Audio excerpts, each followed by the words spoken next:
ఓం నమో శ్రీ లక్ష్మీ వెంకటేశ్వరాయ శ్రీ మహాగణాధిపతియే నమః. వాగర్థావివ సంపృక్తౌ వాగర్థ ప్రతిపత్తయే జగతః పితరౌ వందే పార్వతీ పరమేశ్వరౌ.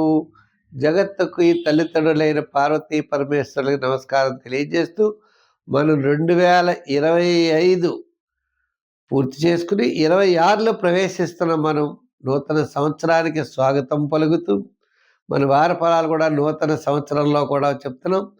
28 డిసెంబర్ నుంచి జాన్యువరి 3 వరకు ఉన్నటువంటి గ్రహాల యొక్క పరిస్థితులను అనుసరించి రాశి ఫలాలు తెలుసుకుందాం.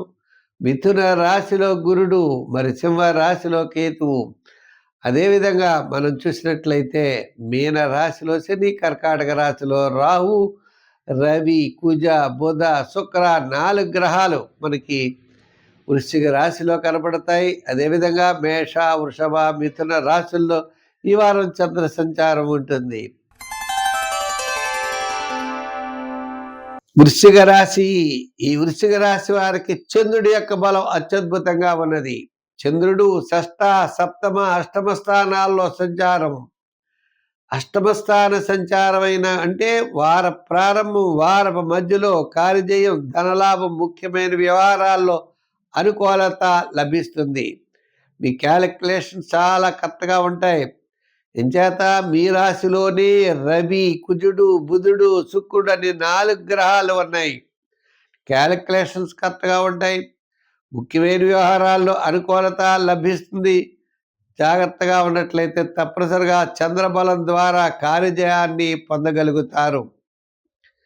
అయితే అష్టమంలో గురుడు, పంచమంలో శని, చతుర్థంలో రావు, ఇలా మిగిలిన గ్రహాలన్నీ కూడా సామాన్యంగా ఉన్నప్పటికీ ఈ వారం చంద్రబలం ఉండడం ద్వారా ముఖ్యమైన వ్యవహారాలన్నీ కూడా తప్పనిసరిగా లభిస్తాయి.